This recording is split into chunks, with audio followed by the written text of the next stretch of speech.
You're watching the headlines with me. I'm Dipavali Hazra.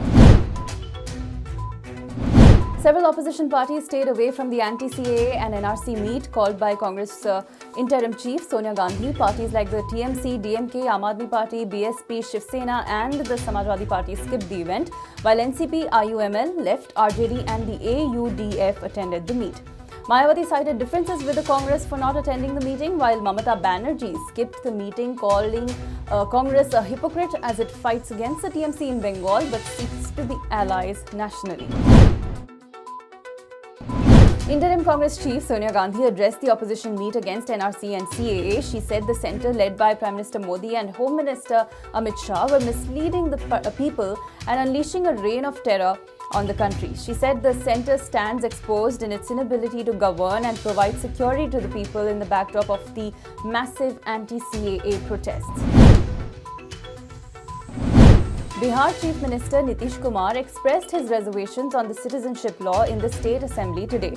This is significant as his party JDU had supported the controversial law in Parliament.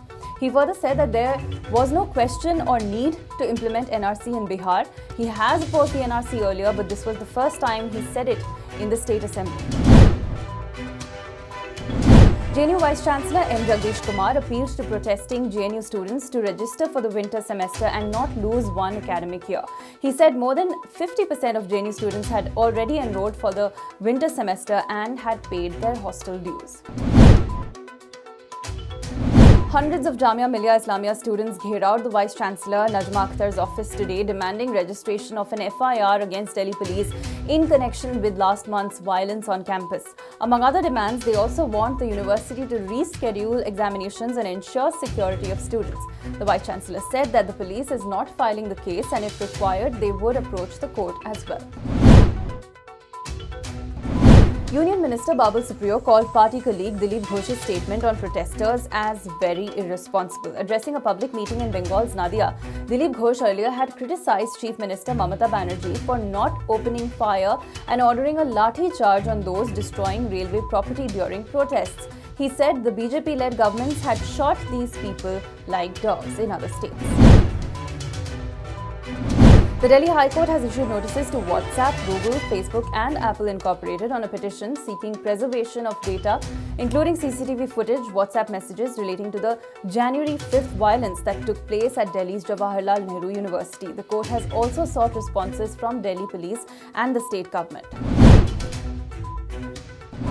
A book by a BJP leader comparing Chhatrapati Shivaji to Prime Minister Narendra Modi has led to massive political outrage in Maharashtra, with the Congress, Shiv Sena and NCP, who are part of the ruling alliance, hitting out at the BJP.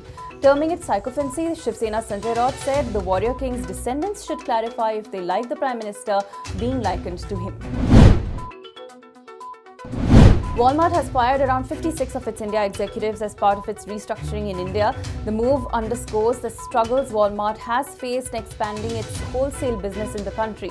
Company sources revealed that the firings mostly affected executives in the company's real estate division.